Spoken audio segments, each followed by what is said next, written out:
بسم اللہ الرحمن الرحیم۔ آج سے کچھ دن پہلے ہمارے ایک نعت خوان ہیں ملک کے معروف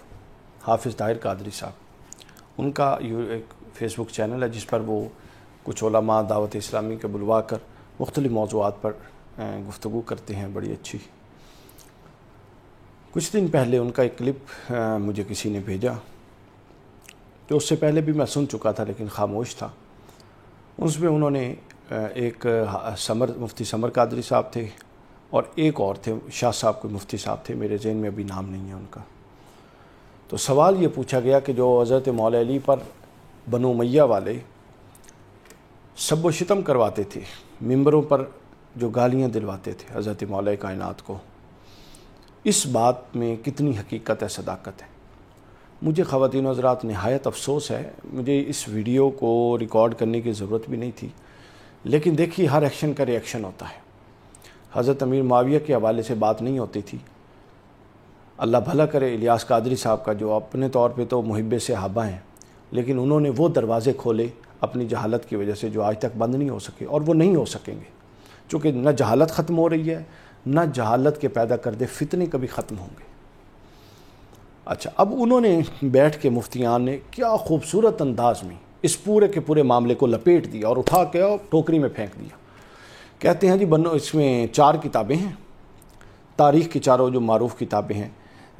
تاریخ الکامل ابن اسیر کی، اور اس کے اندر البدایہ والنہایہ ابن کثیر کی، اور اس میں تاریخ طبری کا نام لیا، کسی ایک اور تاریخ کا نام لیا۔ اس کے بعد کہتے ہیں جی یہ ان میں ایک روایت آئی ہے، جھوٹ سنیے گا، ابھی میں پڑخچے اڑا دوں گا ان کے حدیث صحیحہ سے، بخاری، مسلم، ابو داؤد، نسائی، ترمذی سے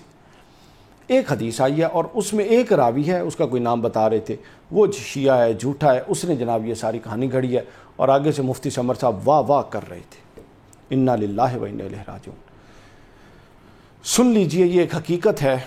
اور بڑی افسوسناک حقیقت ہے، اور اسلام کے چہرے پر یہ ایک بدنما حقیقت ہے، داغ ہے کہ حضرت مولا کائنات کو ممبروں پر بنو امیہ کے حکمرانوں نے گالیاں دلوائی ہیں۔ یہ احادیث صحیحہ سے ثابت ہے، یہ کوئی تاریخی روایت نہیں ہے، یہ کوئی غلط یا جھوٹی من گھڑت روایت نہیں ہے، یہ اتنے تواتر سے ہے کہ ساری باتیں بیان بھی نہیں کی جا سکتی۔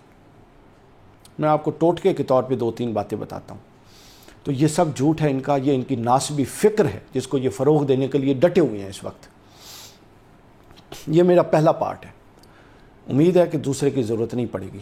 اسی میں طبیعت ٹھیک ہو جائے گی، اگر ضرورت پڑی تو پھر وہ بھی ہو جائے گا۔ یہ صحیح بخاری میں حدیث پاک ہے، حضور علیہ الصلوۃ والسلام نے فرمایا، صحیح بخاری حدیث نمبر 3673۔ اب سنتے جائیے، بخاری، مسلم، ابو داؤد، کوئی اس میں البدایہ والنہایہ نہیں ہے، کوئی اس میں تاریخ الکامل ابن اسیر کی نہیں ہے، کوئی اس میں تاریخ طبری نہیں آ رہی، کچھ نہیں اس میں آ رہا، جس طرح وہ مفتیان کرام جھوٹ بول رہے تھے۔